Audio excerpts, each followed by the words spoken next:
Hapless teenagers beset by demons in the woods.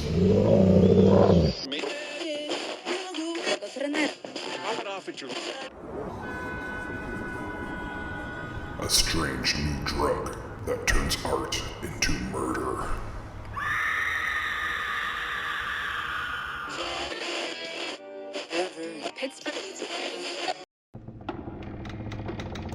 A can't beat a deal on a new house with a horrifying past.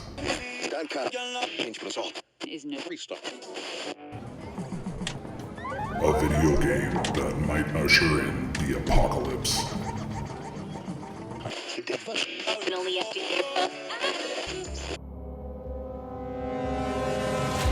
From the demented mind of Sean C. Baker, author of A Collection of Desires, Shadow Play, and Murder Virus, comes Volume 4, collecting Baker's no-sleep work along with several never-before-published short stories.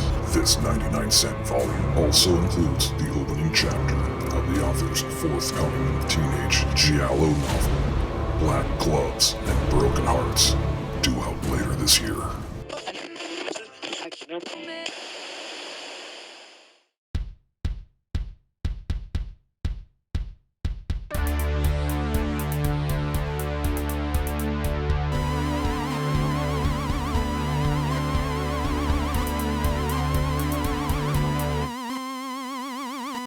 Hello, welcome to another episode of the Horror Vision Presents Elements of Horror. I am Sean. I am Anthony the Annihilator. I'm John. I'm Missy. I'm Ray. I'm Tori. And I'm at your house right now. Call me. So I just want to preface this episode by saying that when Elements of Horror first started, this was like top of my list to do. I wanted to do this movie, but it just kept kind of getting pushed for it's like, I know it so well. And I was like, we'll get to it. So Ray, I'm glad that you finally chose it because it's time to give David Lynch's Lost Highway its due on this show. Yes, indeed. I agree. Ray, you want to talk about why you picked it? Or, I mean, you picked it because it's awesome. Absolutely. We know that. But... Well, I picked it. I picked it because it's not horror. It's technically called thriller noir. I looked this up. That's what it's labeled as. But I saw it way back when it first came out in theaters. Like I went out with a friend. It just looked like a strange movie, and I was so pleasantly surprised. And like it was honestly the first late David Lynch film that I saw. And from that point, I just fell in love with his work. Like it just, I remember walking out of the theater. I looked at my friend who had went with me, and he said, "I'm gonna have to think about that for a few days." And I went, "Yeah, me too." And that just ignited it for me and the love of Lynch because it's not like just traditional cinema where you just sit there and it goes, "Oh, okay, this is the story, and this is, you don't have to work at it. You got it. You leave. You understand it." This, you're like scratching your head. You're probably a little bit confused. And I thought it makes you work for it. And I appreciated that. And I thought it was so interesting and just impressive. And part of the reason that I wanted to do an episode of this show about it was it's funny because I never thought about it as horror. And there were certainly moments that, like, I remember sitting in the theater and being like, this is fucking terrifying. Um, and then I wrote this paper when I was in college, and I wrote it comparing it in a book called In the Lake of the Woods by Tim O'Brien. Somewhat of a similar storyline. And just this comparison contrast essay, and I got an A+ on it, but the professor had never read or never seen the film. And I went, well, that seems unfair that I got this really good grade when you haven't even seen the film. Maybe you should see the film. So I loaned her my copy of the VHS. I got it back like 2 weeks later from her, and she said, here you go. And I said, oh, what'd you think? Did you like it? And she went, I couldn't watch it. And I went, what do you mean? And she went, I turned it on I got to the point where they were coming back from the party and the lights were going crazy in the house, and I shut it off because I got too scared. And I went, "What?" And it just blew my mind that there were people that like, I didn't, it didn't hit me that way. But then when I talked to more people and started and like showing it to people, more and more people were just like, "Yeah, this movie terrifies me." Like, and then it hit me that like he does this thing, and he does it not only here in this film, he in Lynch, I mean, he does it also in Mulholland Drive, and he does it in some of his other films where like especially Mulholland Drive has that jump scare involving the homeless person Hmm. that like he just can do these moments that you either don't know what the hell the person is terrified of, or you see it and you don't understand why it's so terrifying, but it is, and it just scares the Hmm. shit out of you. Like, there's two of them in this film that like always have stuck with me, and that is the one when the phone starts ringing, and he goes into the house by himself, and the camera does that sweeping move, and the sound comes up, and it seems as though he sees something there that scares him, but he doesn't interact with it. He doesn't say anything. And then he just goes outside and brings her inside. And then later, he walks down the hallway by himself and he's just terrified of the darkness. And I was always like, that's impressive because it somehow scares the audience. Somehow scares you in these ways that, like, I think he plays with deep psychological fears. Like, and it's impressive as fuck to me. And it's just always been something that I've been like, yeah, we got to talk about this as like being not quite horror, but it's damn near close. It's pretty much there, you know? Mm-hmm. Dips a So foot that's in. why I selected it. Good call. Very good call. Anthony, when did you see this film for the first time?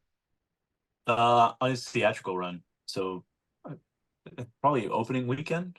Um, I remember I had just moved schools. I just moved cities actually. So I remember I ended up going back to Linwood to visit some friends, and they were like, "Hey, there's an AMC that they just opened up in like Southgate. You guys want to go?" I said, "Sure." So me and a couple of friends, we took off over there. The first thing we did was get tickets to Lost Highway. So we went in, we had the experience. It was the first time I'd ever seen a Lynch film theatrically. So I'd seen his previous work, obviously, DVDs and stuff that friends passed around. So this is the first like really big theatrical impression that I had, which was immediately washed away following the film because we theater hopped and ended up in Howard Stern's Private Parts. So, so right after, Pig vomit. so I mean, right after that, I'm just like, what a weekend! And then getting back to school on Monday, and I had a couple of the friends that were more, in tune to the Lost Highway and that kind of stuff, and they asked me what I thought of it, and I really sat down and I had to, mull it over and say, I don't know what the hell the movie was ever really about. And even to this day, it's still a confusing flick. It is a great montage of weird, and I do enjoy that about the film. Uh, but it does like it's funny because it's just this snapshot from mid high school for me, and the movie kind of was like, okay, I'm weird. I identify with being weird. It's okay to be weird, and this is where I belong. Having seen, sat down and watched it, afterward again, because I did go back to the theater and see it again just by myself, and that was pretty amazing. Fell in love with the soundtrack, went and bought the score. When you could actually go to like Blockbuster and they had like a row of soundtracks that you could buy, I went and bought the soundtrack. That soundtrack just became like one of those, again, like staple listening. You had Nine Inch Nails, you had Marilyn Manson, you had Smashing Pumpkins, just all those things that were Rammstein. Rammstein, our America's introduction to Rammstein. Um, those things just it was just this snapshot of just everything that was going on in my life, and I miss that. Obviously, most of us miss our high school days, but yeah, it was just this surreal experience that you can't really can't really explain to a lot of folks unless they were there and went and had that experience themselves. But no, still to this day, it's one of those movies I don't throw on too often. In fact, this is the first time I've watched it in quite a while.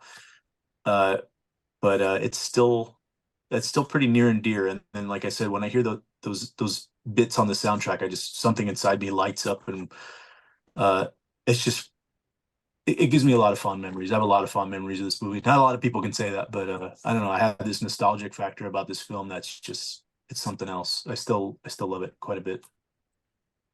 That's awesome. Thanks, Guy. That's cool.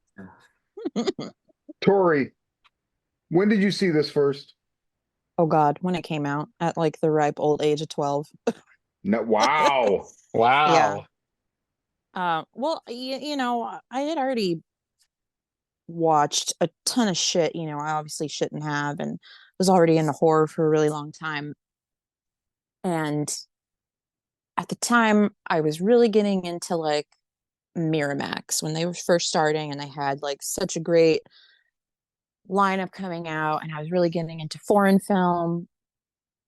And then I don't know how I stumbled upon it, and it was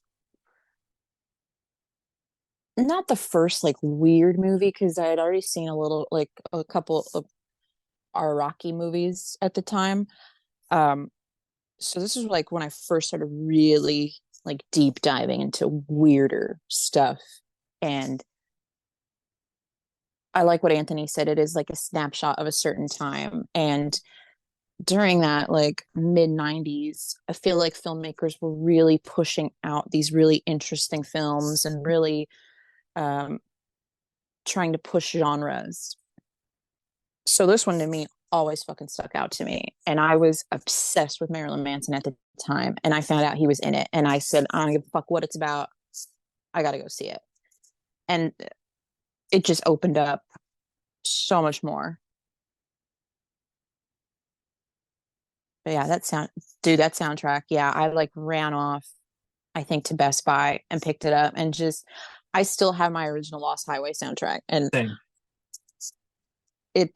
oh my God, I overplayed it so much. And I know for a fact Lost Highway's score and soundtrack started me with my like soundtrack collecting journey. And I started collecting scores because of this fucking movie.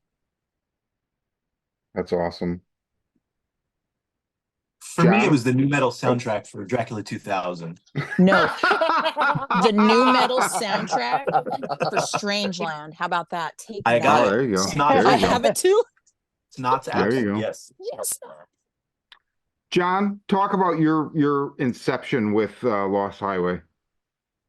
Like everyone else before me, saw it in the theater when it came out, and I was a Lynch fan at the time.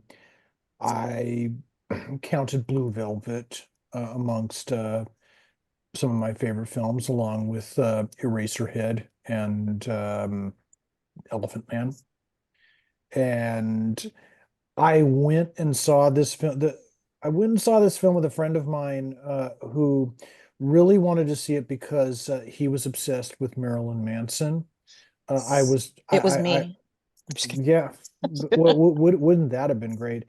I I was not, and this certain fellow believed like everything Marilyn Manson put out, including that he was going to kill himself during one of his shows. And I remember for like about weeks on end afterward, I would always, every time I would see this friend, I would always ask, "Is he dead yet?"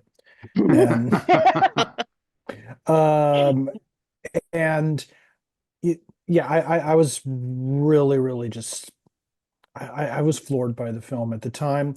It has since kind of been, I guess, devalued since then. So it's been nice to kind of come back to it in after a while. Um, I guess we're going three for three. I got the soundtrack as well. It is somewhere collecting dust in a box far, far, far from me, along with my Oliver Stone's Natural Born Killers soundtrack. No. a film that I absolutely despise, but love the soundtrack nevertheless.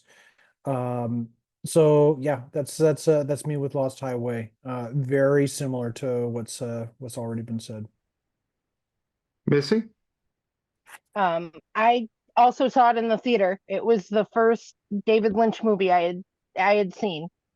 Um, I saw it with my cousin who did not like it, but but it was but it was super weird, and it was one of the first really really weird movies I had seen like that, and then to see it in a theater.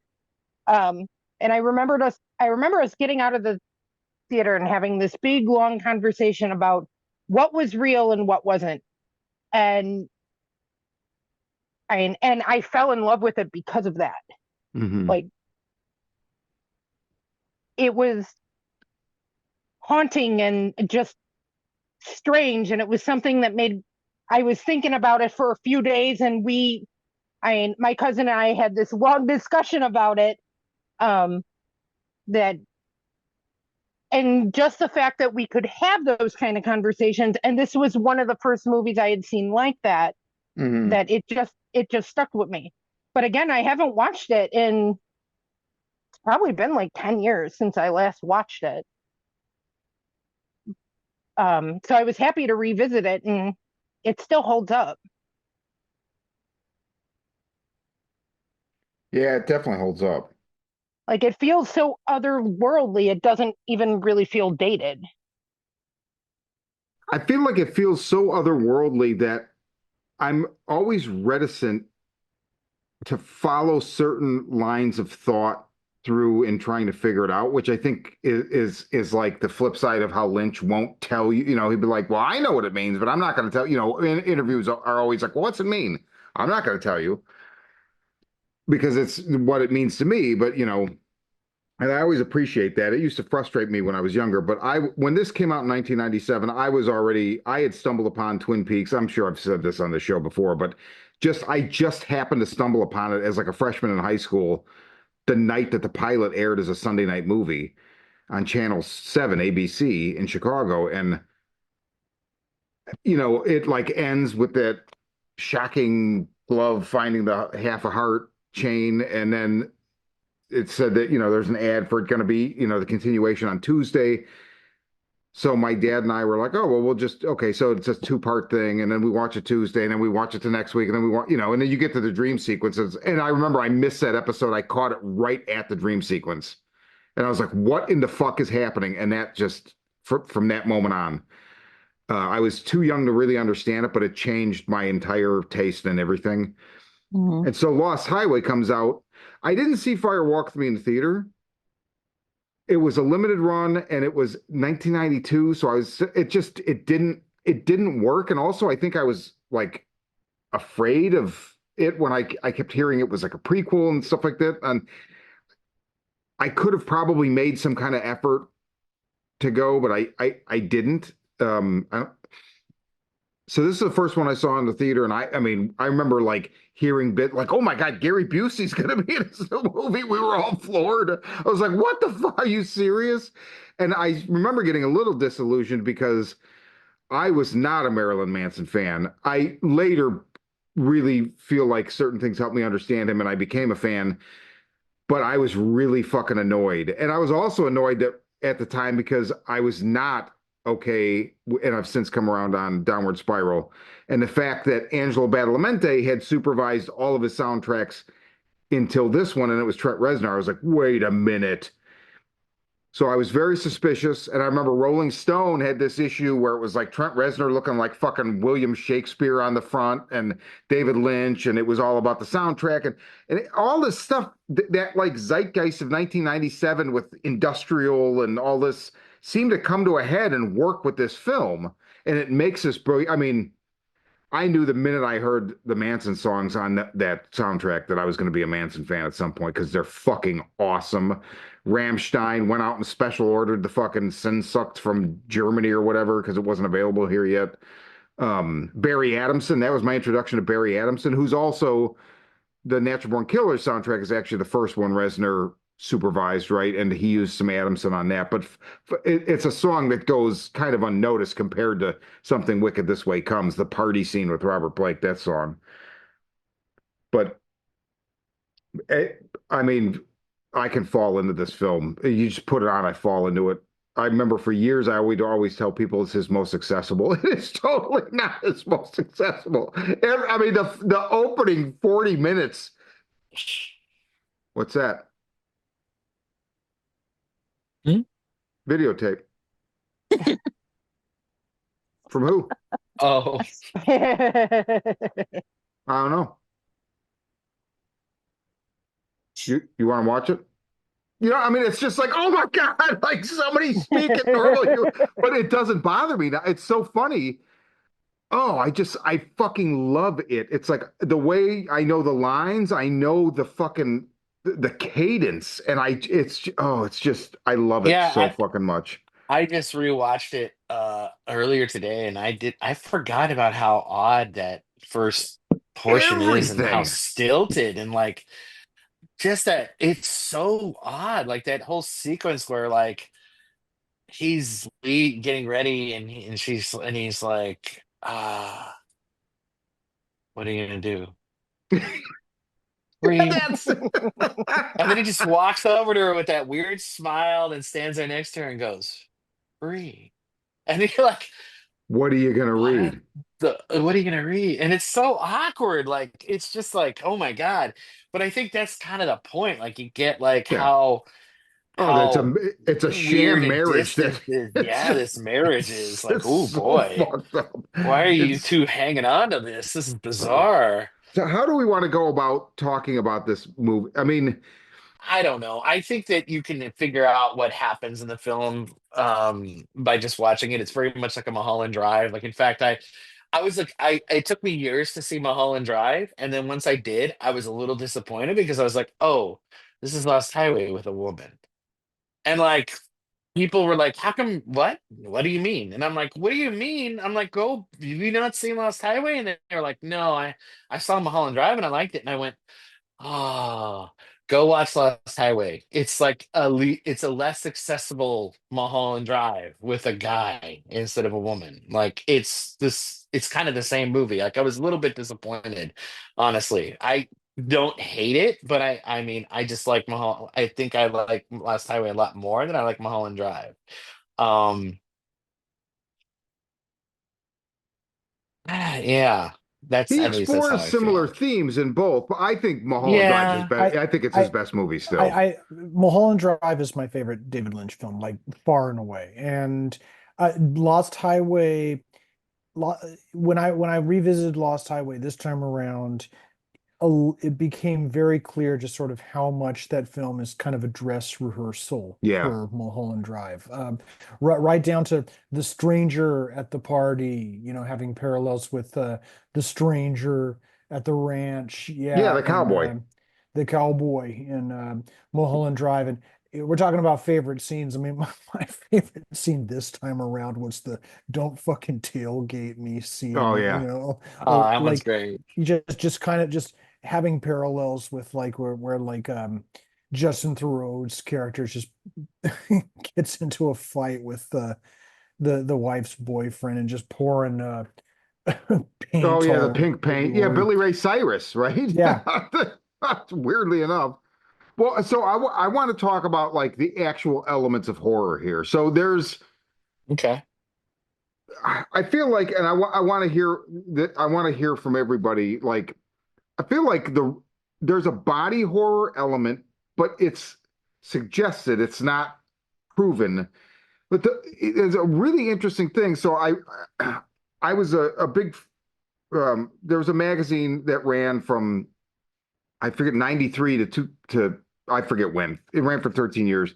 Called Wrapped in Plastic. And when this came out, they it was bi-monthly. I had a subscription. They did 2 issues on it. And one of the things that they talk about is you can see this movie 2 ways. Now, this is kind of obvious, but let's just spell it out. It's either everything is either in Fred Madison, Bill Pullman's head after he gets locked up for killing his wife Renee, or there is some legitimate body transfer metamorphosis thing that happens. The first interpretation, I feel like, makes more sense cohesively across the board, but it's far less fun.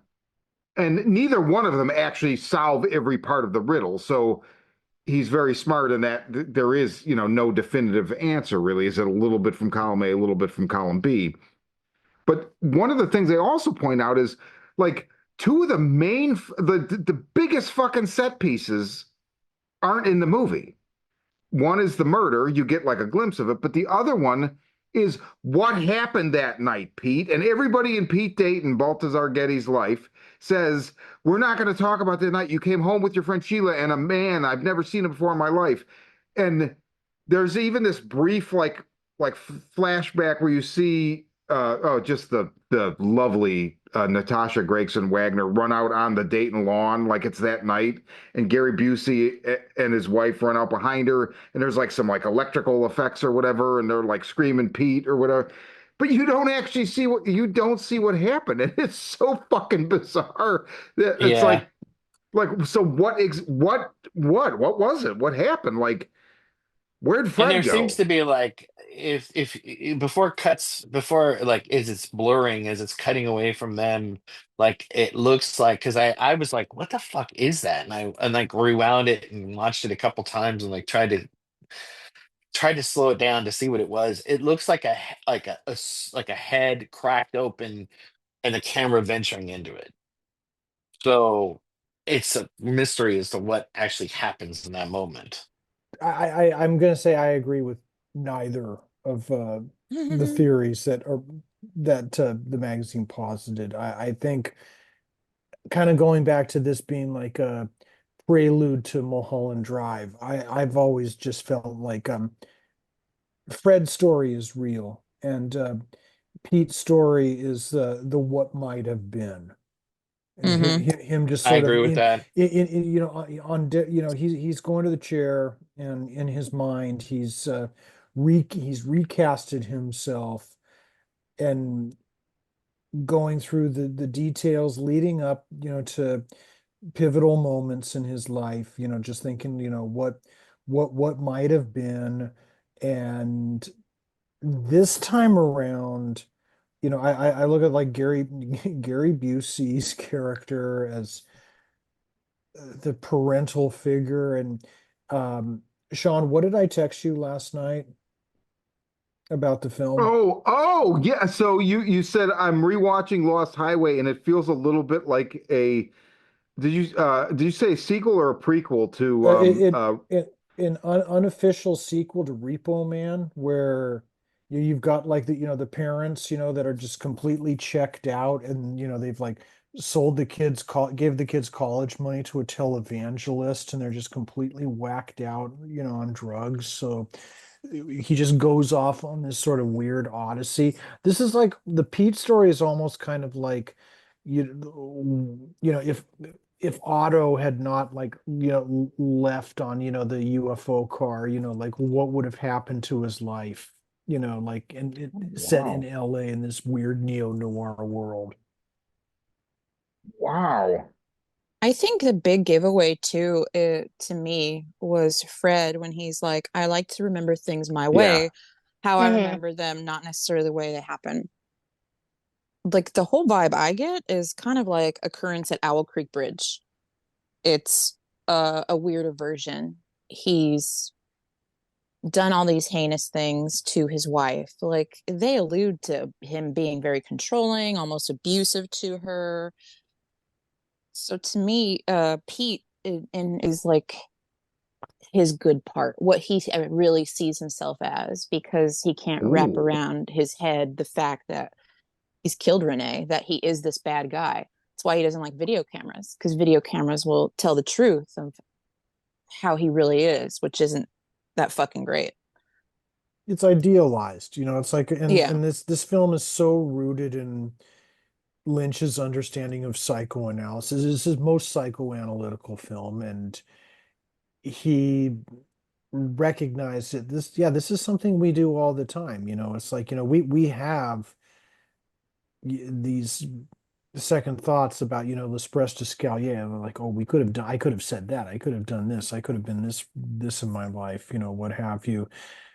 Here, he just like really decides, I'm gonna make like spin a whole filmic narrative about it.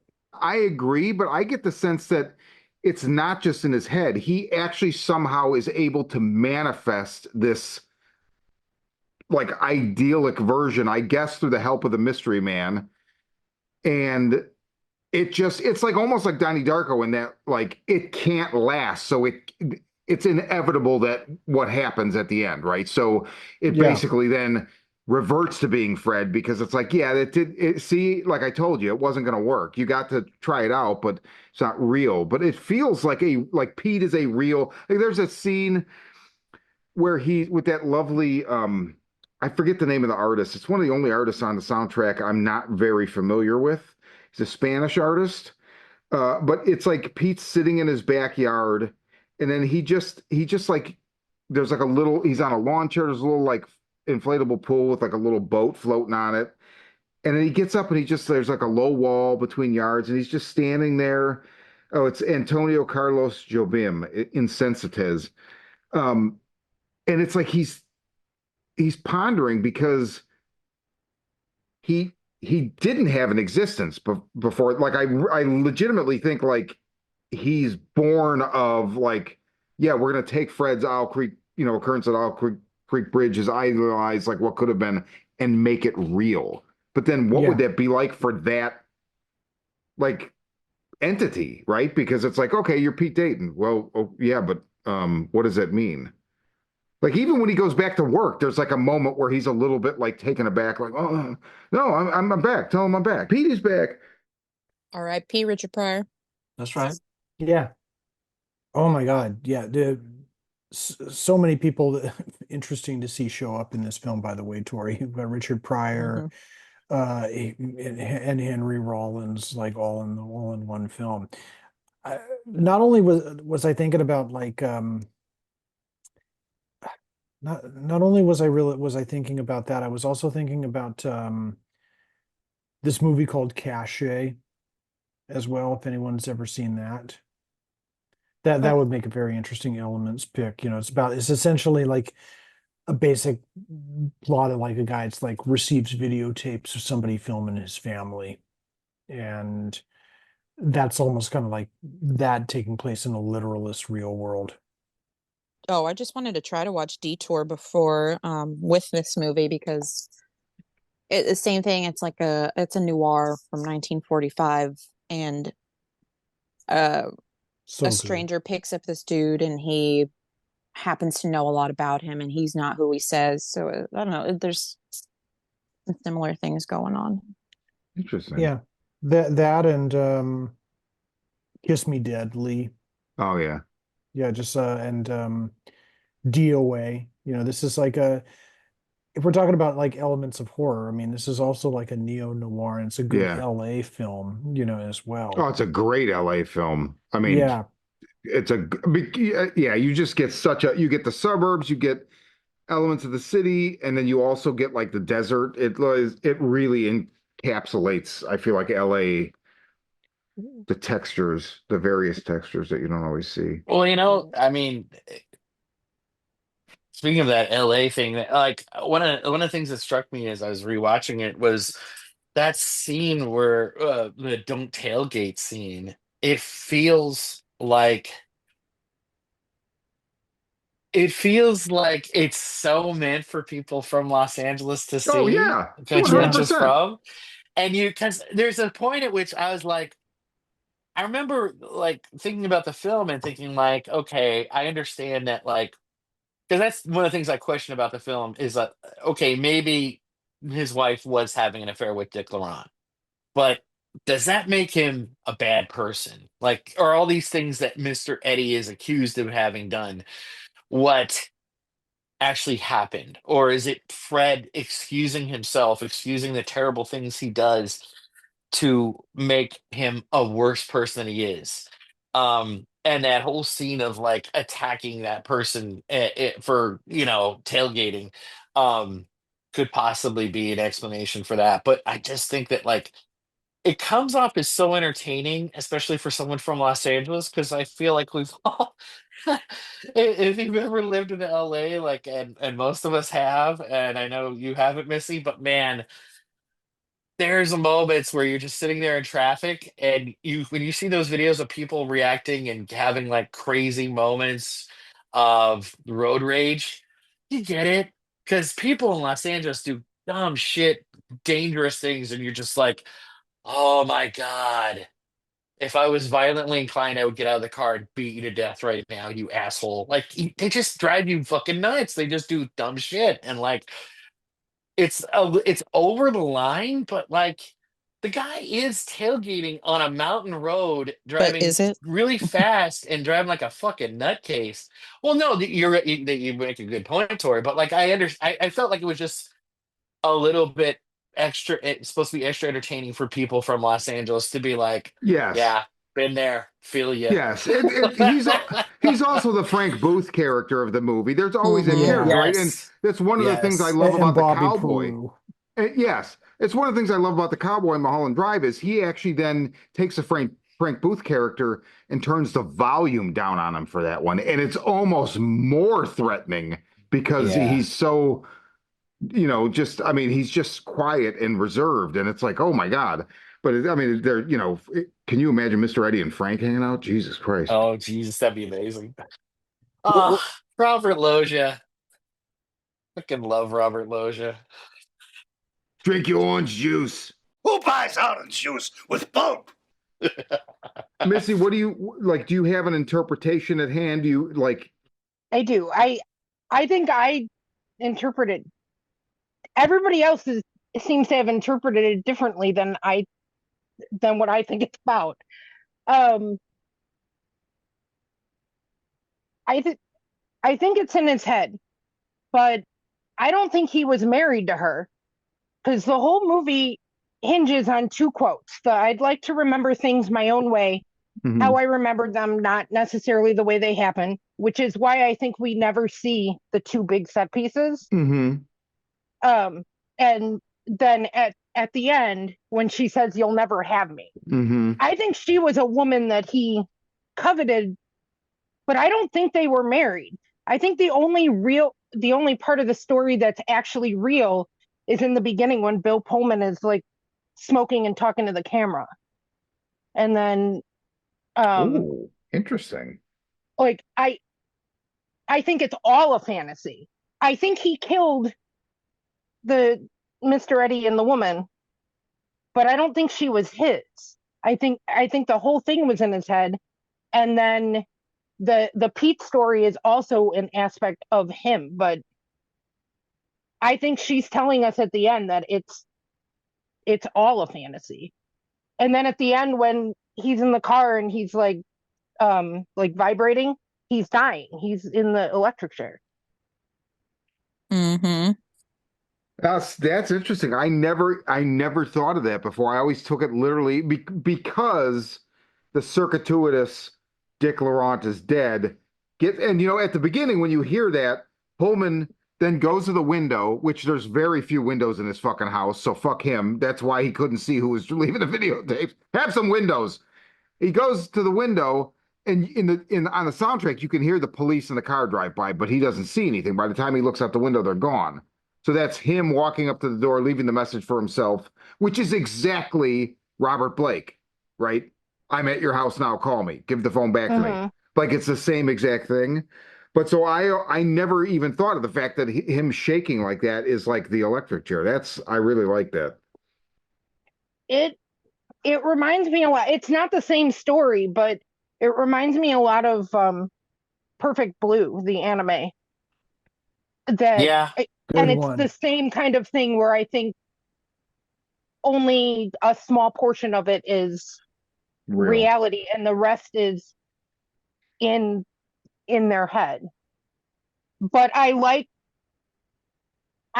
that it can be interpreted so many ways and that it lets us use our imagination and leaves us with stuff to think about. Like David Lynch would give you a sticker for saying that.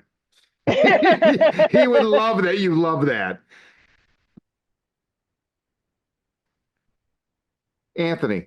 Yo. Explain the movie. I'm gonna name this episode Whoa. Lost Highway Explain the Ending movie. Explained. Does anyone else hate when people put up YouTube videos that say that? I'm just like, fuck you. Oh Anyway. my God, go away. The Lion King Ending Explained. Uh, having seen The Lion King theatrically, No, I want to touch on that for a moment. no, don't touch on that. Hakuna Matata. I really wanted to touch on it, but okay. No, when I saw it the second time, I still had it in my head that there was this like fantastic, metamorphosis happening, and that there was no way to really tie it all together. And I think that was, for me, was the point of the movie, is like how far into the nonsensical can you buy into? And I like that. Again, that element of like the fantastic is like just one of the aspects of the film that I admired the most about it. But yeah, I'm listening to all your theories tonight, and I like them. But the one that I've always gone with was what was given to me, as a youth, and that there was just this odd happening, this unexplainable happening, an almost supernatural element to the film that often just gets glossed over for everybody else's interpretation. But I respect all your interpretations, and I like hearing them. But yeah, I just always took it at face value, and yeah, it's one of those just weird things that I identified with back then, and there are very few films from that era that do that. You guys did touch on Donnie Darko earlier. I think that was like the next big one that did it for me also. But yeah, as far as like overall explanation, fucking Lion King, man. It's great. Well, so wait. Talk about taking it at face value. So, what does explain that? So, what is your interpretation taking it? Because taking it at face value still leaves it open to some level of interpretation. So, and I'm not questioning you because I also like the idea. That's why I like the physical manifestation of the fantasy. I like the supernatural element. But talk about what that means to you, taking it at face value. I like this the unreliable narrative aspect of it, and how it changes and morphs reality around the Fred character. So like you see when Alice disappears in the photo, and you see all these, the grandiose ideas starting to fade away and really shrink down. And then and again, I clung on to the idea that there's this fantastic metamorphosis where he just jumps to this other body. I don't know. But what do you want me to say, man? So I how do you take the end? Again, I just want to know more about how you you can definitely have an interpretation and have nooks and crannies that you haven't I filled just out. feel like he quantum leaped again, because there's the whole Okay, scene where they're making love in the middle of the desert. He gets up from the front of the car, and okay. he's Fred again. And like I said, you take it at face value, or you go Eh, wherever you go with whatever your interpretation wants to. Dude, I just told you I went and had a better time at private parts right after that. So Nice. If I can add, I think I understand kind of what Anthony's getting at, because I used to really want to have an explanation for everything in the film. And then as I kept watching more and more of his films and got to especially Blue Velvet has that element to it of like you're never going to know exactly what happened. And you have to either reconcile that and be fine with it, or make up something that it makes sense for yourself. And I think that's kind of part of that film is that like, and this film too, that like it's as much as we want to understand when things happen, like murders or events. And like, I saw this thing, like, I don't think I'm cheating, but like, I started, what is it called? Criterion to the channel to see this. Because I was like, well, I can either pay to rent it because I don't have the DVD. I've been meaning to get it, And I saw the Criterion now has a Blu-ray, and I'm like, fuck, I gotta get that. And I'd rather save the money and spend it on that than to like rent it for like whatever. So I was like, let me just get Criterion so I can try it for a month and then I can see this movie. And they had this little interview with him. And he said that one of the things that he thought about when he was making the film in this interview was the OJ Simpson trial and how it bothered him and how he just kept living after that. Like, and how he could just keep going. And he said, what does a person have to do to make it work for their reality that they get to keep going and just be like a normal person after a terrible thing has happened. Um,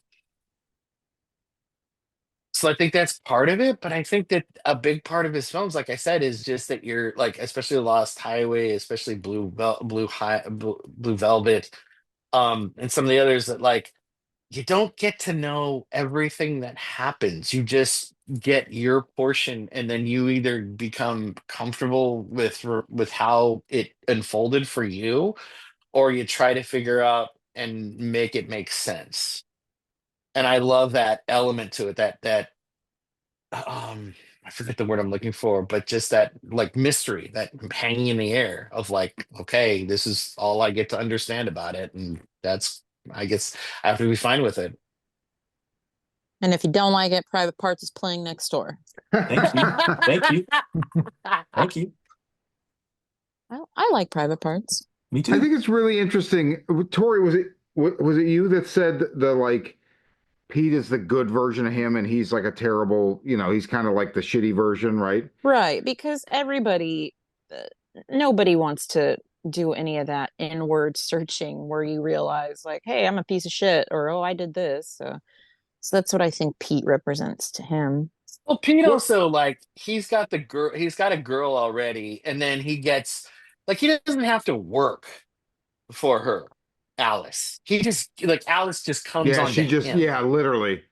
And then like Missy was saying, the that moment where it all hinges and where like he's shocked back into himself is you'll never have me is Yeah. the like it there's a certain amount of like the care like her appearing again in this other version of his life or even in this imagined life that like I think he's bothered by not possessing her in a way that he can, and um he's still struggling with that. He still wants to possess this woman, and she will not be possessed by him. She will not like be an object for him. She has her own autonomy and power, and like it doesn't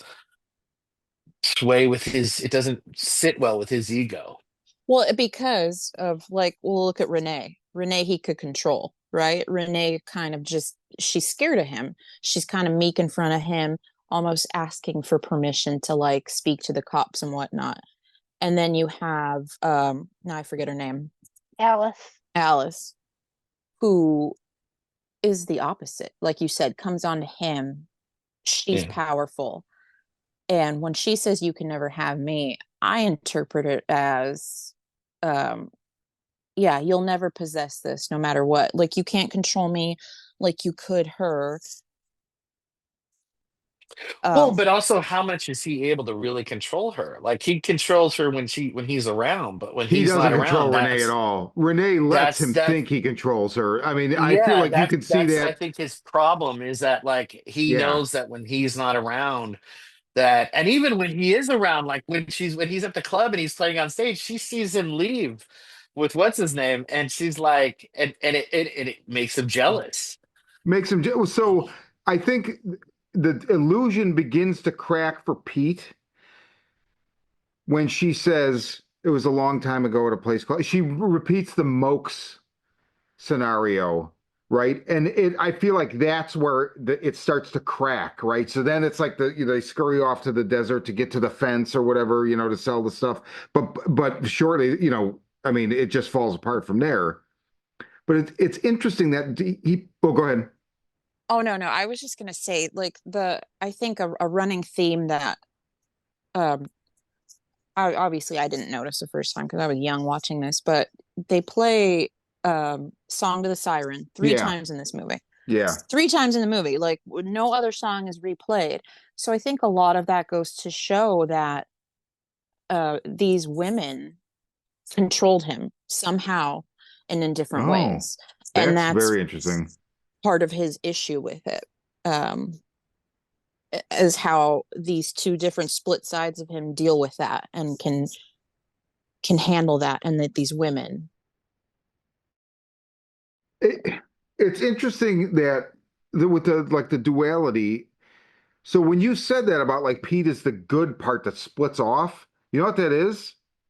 I don't know if this is going to be a spoiler for anybody here, but so the whole thing with Twin Peaks: The Return, you've got Cooper, who is basically reduced to a simpleton when he gets out of the Black Lodge, and he's Dougie Jones, and he just literally just drinks coffee, and like he's literally like he's mentally handicapped. And there's Mr. C, who is a bad motherfucker. And it is 100% you take Dale Cooper and you remove the good part, and it's this, you know, all the Dale Cooperisms that are good. You know, he's smiling, and his love of coffee and pie, and his altruistic nature and his heroic nature, which Dougie displays in the most bizarre ways as kind of a simpleton. And then the guy that goes behind the FBI's back to One-Eye Jacks to get Audrey, the guy that like plays these dangerous fucking games, the guy that fucked his partner's wife and caused this whole thing before the show even starts with Wyndham Earl. And that's Mr. C. And it's such a fucking clean division. And I never thought about it before. It's almost exactly like Pete and Fred, except Dale and Dougie and Mr. C are both played by Kyle MacLachlan. But in this movie, you use two, you know, he uses two different actors. Yeah, the part, and then when Pete's working on one of the cars, and one of what's his fate Fred's songs comes on the radio, and he's Yes. like, "Oh, The illusion no, is turn it cracking. off." Yeah, yeah, I don't like that. The thing too, I want to get back to what you guys are saying about like a horror element. I think the stranger is the devil. He does not go where he's not invited. I mean, that's almost biblical. Well, and like when he hands Fred the phone toward the beginning, like it's 666. Like, come on, the phone number. What? Okay, you know when When he's he like dials the phone. he's like dial your house right now. You see Fred do it, and it says 666. Are the last three numbers of the phone. Really? I never noticed Really? that. Yeah. I've I seen never this noticed movie that probably either. 12 times. I've never noticed that. Wow. So he's, I feel like he's acting almost like Virgil, where he's guiding him to this, or Wait, he's maybe Virgil's Ted just. DiBiase's guy? Yes. I'm sorry. Aw, Rest in peace. I knew what you meant. I knew what you meant, Tori. I did. I'm sorry. I did too. no, Virgil from the house that Jack built. Nice.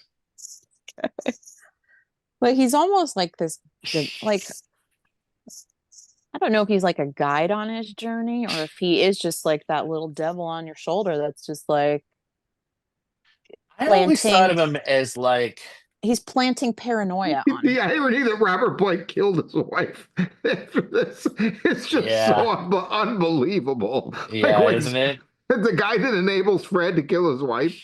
It wasn't Robert Killed his Blake. wife. It was a mafia hit. Okay. Sorry. Oh man, that's great. I always thought of him as like because he doesn't interact with anyone else at the party as a part Oh, he does. of. He does. He does interact with other Does people at the he? party. Remember, Yeah. he asked Andy, "Hey, do you know that guy on the stairs?" And he's like, "Oh yeah, he's a friend Of of Dick Laurence.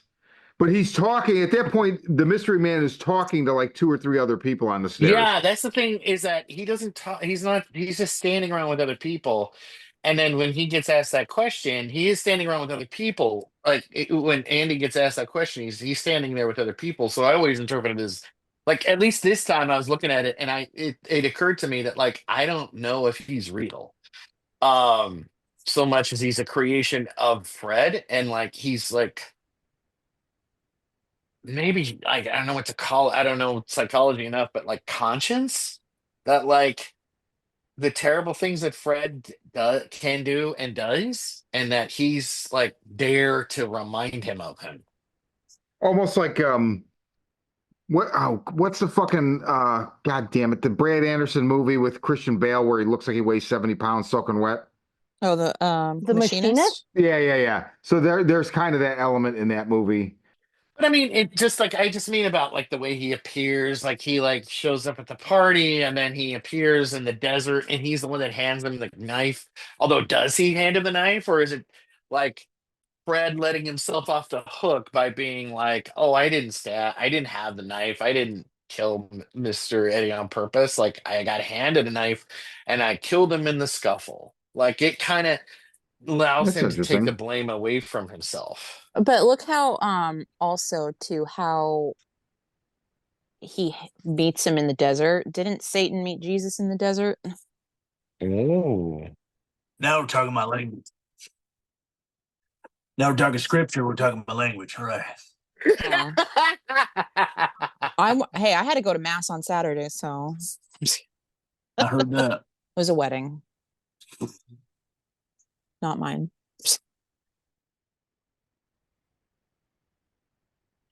I will say that the stilted performance, and this is fresh in my mind because I had just seen Killing of a Sacred Deer again. They had it at the theater last week. To get this like a cast to perform their lines and their like everything in this way is just, I mean, it's got to be insane. It's got to be an insane amount of work. I mean, like, Lynch nobody works with Lynch that doesn't love him. He's apparently just like the biggest sweetheart on the set, and he spends a lot of time investing in and explaining to his actors like what he wants and like enabling them to get to the place that he needs them to be. And I think that it always pays off for him. And here, especially, I mean, it seems like people will watch this movie. Like I was just seeing people writing about on Letterboxd about Killing of a Sacred Deer, like, oh my God, this is the worst dialogue, the worst delivery. But it's like, no, it's a choice. Like you Yeah. can't get that accurate on bad acting. Like it's just not possible. This isn't bad acting. It's just not what anybody ever expects to see in a fucking movie. You You don't have know, Colin Farrell just twirling with a gun willy-nilly.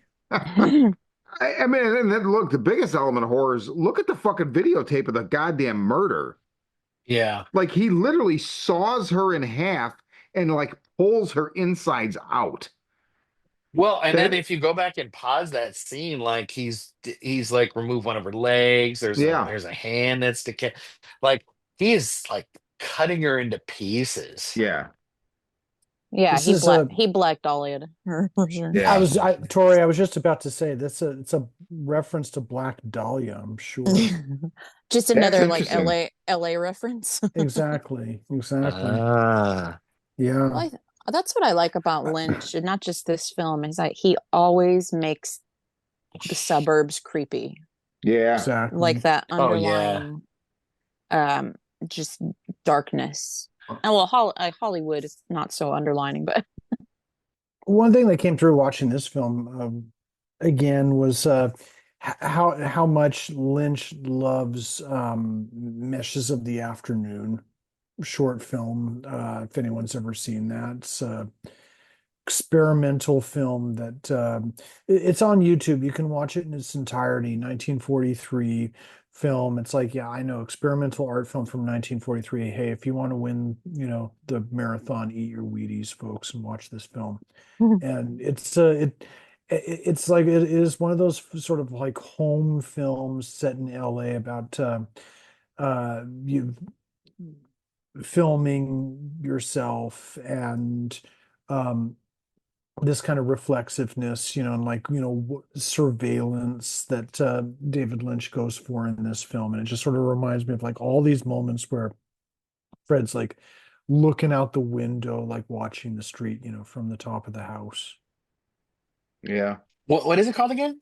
I'm looking this Meshes of up the right now. Afternoon. Maya Deren film, like from Oh, my 1943. Darren. Okay. Yeah, 14 minutes long. Watch it on YouTube. It was like this. You watch it and you think like, yeah, this is like Lynch before there was Lynch. Ooh, I'm saving that. Thank you, sir. I always describe this movie as like, hey Maddie, this is the only Lynch movie I think you'll like. Oh, really? Yeah, she doesn't like Lynch. I don't think there's anything wrong, John, with experimental art film. Like what was it? It's oddly horror related. Have you ever seen Possibly in Michigan? No.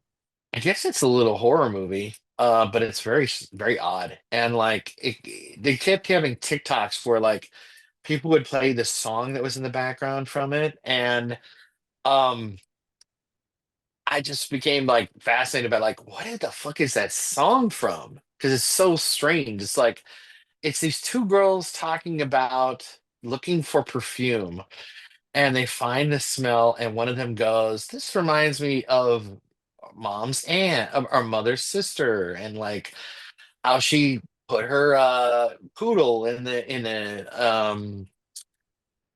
microwave to dry it, and she's like, Hmm. to eat it. And the one friend, the one sister says to eat it, and she goes, yeah, and she goes, oh no, no, no, no, no, and it's very sing-songy, and then she's like, no, no, no, to dry it, and you're like, and Oh, I was like, what the fuck is that? Ray, I know what song you're talking about. It's fucking Yes. weird. And it's from this short art film Oh called no, Possibly in no, Michigan, where no. these two women are walking around in a mall where they're being pursued by this guy with a knife. And it gets stranger from there. But I was like, I gotta see whatever this is. So yeah, there's some interesting little short films out there. There's some little art films that are interesting. Missy, give me something else about Lost Highway. Observation, critique. I recently was watching on AMC a show called Ride with where the actor Norman Reedus, he travels all over the world on his motorcycle and meets up with different friends. And he does an episode where he meets up with Balthasar Getty and they ride through Death Valley, where this movie was shot. He wanted, I guess, filming with David Lynch made a big impression um, on him, on Balthasar Getty, and he wanted to bring to revisit there, and he wanted to bring his friends through there, um, and they do this whole motorcycle trip and everything. But it was kind of cool going. Like I just watched this like a week ago or something like that, um, and seeing where they shot it and everything in a very different perspective, a different light. I forgot to add this as what I was talking about it earlier, but I did indeed also have the soundtrack, but I don't have it anymore, and that's because I it was so long ago that I actually had it on cassette. Oh, wow. Um, Damn. so that cassette is long gone, but I remember sitting in that theater loving the soundtrack, and the thing that it surprises me that you didn't even mention, Sean, but like the thing that got me that I was like, I have to get this soundtrack was the opening and the closing, the Bowie songs. I was Yeah, like, or it's technically the same song. Is that David Bowie? Like it just blew my mind because I was like, I never heard David Bowie sound that way, and I was like, yeah. I got to get this soundtrack. Like, man, of course, the Nine Inch Nails connection too. I was a Nine Inch Nails fan, and like when I found out Perfect Drug was on there, I was like, oh my god, this is such a good soundtrack. Like, yeah, Uh, Manson, man. I also wanted to note that Giovanni Ribisi is one of the clowns that is in Baltazar Getty's posse, and that's the cinematographer for Strange Darling. Hmm. This movie has such the cast is just unbelievable. Like all these I mean, Scott Coffey, like all these are kind of one-off. Even the guy, I don't know this actor's name, but the guy that plays Lebowski's landlord that is doing that like weird like perform, that like Oh interpretive yeah, dance. He's he's the in cop this. Yeah, at the jail. yeah, he's one of the guards. I mean, it is just I It's don't crazy, Sean, too, how many people it was their last film. know. It was Richard Pryor's Oh, last film. It was Jack Nance's last film. It was Robert Blake's last I was gonna film. say Jack Nance. Yeah, because this came out, the movie actually came out after he had passed away. I never noticed that Mink Stole was in this before. What? Oh, I wait, mean, who's that? Mink um, Stole. she's in like some John Waters movies. I don't know what she's. Okay. I mean, I guess that's probably what she's most famous for. Yeah, she's in all the Yeah. John Waters. What part Um, was she in the movie? she was the foreman. So I'm assuming the jury foreman. That I don't even know if you see her. Oh, that's a cutscene then. You hear her voice for sure. Oh, the Jack Keller is the guy I was thinking of. That was Lebowski's landlord. Um, yeah, I don't. I mean, the cast is just unfucking believable, and I. So everybody going around the horn. In a nutshell, does this movie frighten you? Like, no, here, better yet. Was it before we were rolling? John was talking about Scarecrow Video in Seattle, right? Was it Seattle? Yeah. And how they had a like a horror section that was like 1 to 10, Ooh. one being like, some mild chills, and 10 being like your life is ruined. Where does this fall with everybody's experience with horror or horror elements? Like, it's not scary, obviously. Nobody's like hugging their pillow and like shaking, for days on end afterward. But like, I would say, I mean, I don't know. I feel like there's parts of this movie that are kind of around a 6 or a 7 if you really got to kind of stew in them.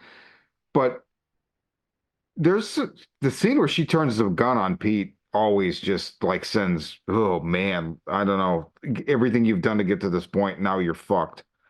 And then the body horror element, the switching. But I don't know, John, what do you think? Where's this fall? 1 to 10. 4. Okay. Uh, doesn't mean that it's no less effective at No, getting under your skin, living in your head for days. agreed. Missy. Um, I think it's a 3 or a 4 for me too. It it's not scary, but it's haunting. Yeah, it's a good way to say it. Anthony. I was gonna say like a 2. I agree with Missy's statement. It's more haunting than terrifying. There are a few moments in there, but they're so fleeting. It's not enough to really have a lasting effect as far as you know, invoking fear. But oh yeah, probably like a 2. Tori. I'm gonna say a 5.5, only because the first half really plays on like one of my greatest fears, and that's um being almost trapped in that your home and Mm-hmm. having like someone enter when you're at your most vulnerable. Mm-hmm. Um, so that part kind of, it doesn't scare me, but it freaks me out, and it play like Ray had mentioned earlier too. He's good at the psychological. I think Lynch is really good at playing on like your very primitive fears that you can't even Mm-hmm. explain sometimes. So that's why I would say a 5.5. Ray. I'm gonna give a two-part answer because I feel like you asked me a two-part question. And what I mean by that is you asked me what I think, and then you asked me where I would put it in that video store. Okay. For me personally, I'd say probably like a 4 or 5 because it is haunting. There's definitely things that like bothered me afterward, and like the I feel like if you've ever had any inclination towards a fear of the dark, like this film will enhance it for you in dark hallways. Um, as far as like the general public, like the non-horror crowd, or even like the really casual horror viewer, I'd say like it's maybe like a 7 or 8 to me. Certainly for your professor, it was. Well, and plus, I've had people that like I'll tell you a funny story involving this film. So, when about the same time this came out and it was starting to get released, and I was super into it, like my family got IFC, the cable channel, and my father started watching like, like art house films and things like that all the time on his free time. And so one time, like about the time that this came out on video, I owned it and I was like, hey, you know what we should do for Father's Day is we should watch this movie. Oh my And the god. whole family sat down and watched Oh this my film. God. Jeez. And I thought towards Way the to Awkward. end, I way could to read the room, Raymond. I Yeah. Wow. felt the energy, and I felt like when this is done, they may actually like ask me to leave the family. When you say the whole family, you talking like grandparents and shit too, No, or just my okay? just my mom, my dad, and my sister, and like they're such casual moviegoers, and like barely like they've seen some horror movies, but like not a lot, and like it was just such a mistake on my part. Like it was one of those moments that I really realized that one, there's like you have to consider accessibility to what you find accessible versus what other people are going to find accessible, and two, that like Oh man. what you find disturbing is not going to be the same level of disturbing to Yeah. other people, because they were just like so fucking upset at me and like, why would you think we would like this? What is wrong with you?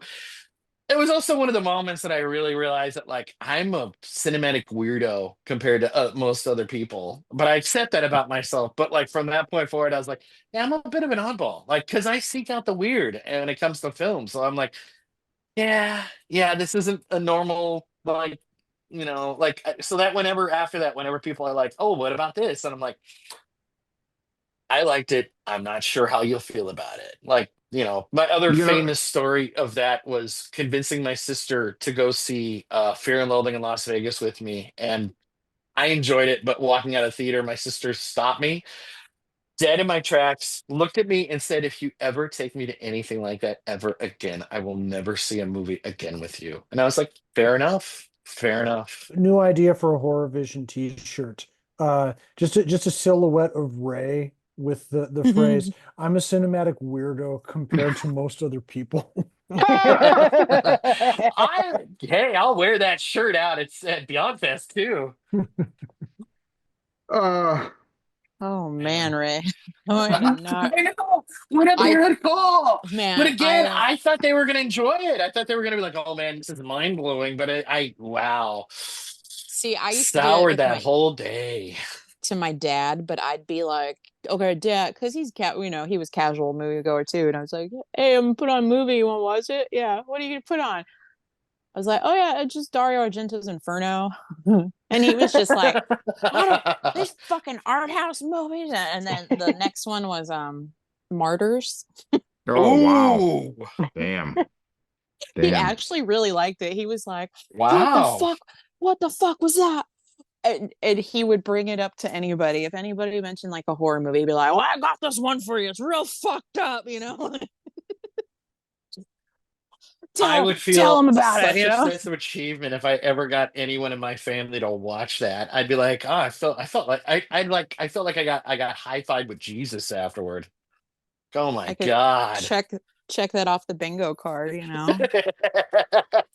I could push I could push it. Let's go to Sallow, Dad, but no. I was like, oh, I'll take Well, what I I was gonna can. say Ray for Thanksgiving. Maybe sit down and show the whole family Irreversible. I mean, why not? Yeah. Oh, there you go. Yeah. One of the things that I read about this at the time it came out, that hallway. So Lynch had a house in the Hollywood Hills. He bought the house next door, and that's the house in the movie. And that's Kirsten all his actually has a furniture. he designed a lot of the furniture, but she had a theory that it was actually like a multiple unit because the ceilings are so low and the way the carpet is, and that could be, but he turned it into this dwelling, but he specifically had that hallway like built out so that it would be basically like that black hole. And it's extreme. Not a lot of people could shoot in that low a light and make things work. And he just knows exactly how to get the images he wants and also the feeling that he wants. And for the feeling, Yeah. the image can go away. You can lose the image to the darkness. And he just really, it really works well. The videotape thing, I think that home invasion element, that to me is ingenious, and it's also just really freaky. I mean, there's just a lot about this movie. I mean, you see stuff for years and years, and we all talk about the nostalgic thing with it and whatnot, and it becomes less affecting just because you're used to it. Like I said, the whole opening, all of the cadence, it doesn't it's wonderful to me now. I love it. It doesn't quite jilt me the way that it did originally the first few times I saw it, but this is just it's not my favorite of his films, but I just man, I fucking love it. And I'm so happy he got to make it and just have that zeitgeist push with it. I mean, I think that really helped post Twin Peaks keep David Lynch and like a name. So, Yeah. I don't know. Any closing thoughts? Anybody?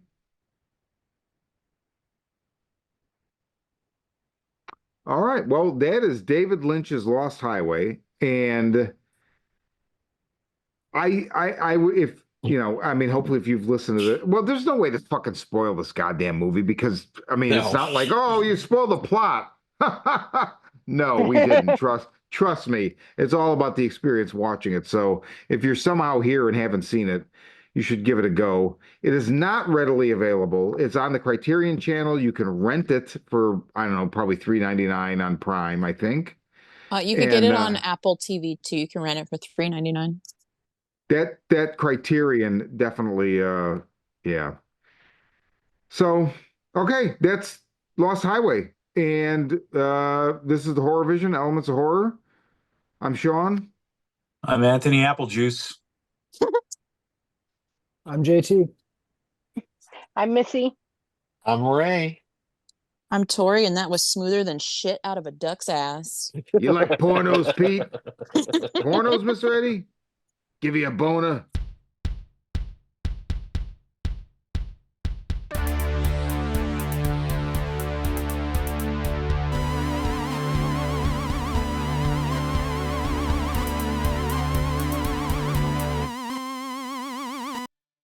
Who buys orange juice with pulp?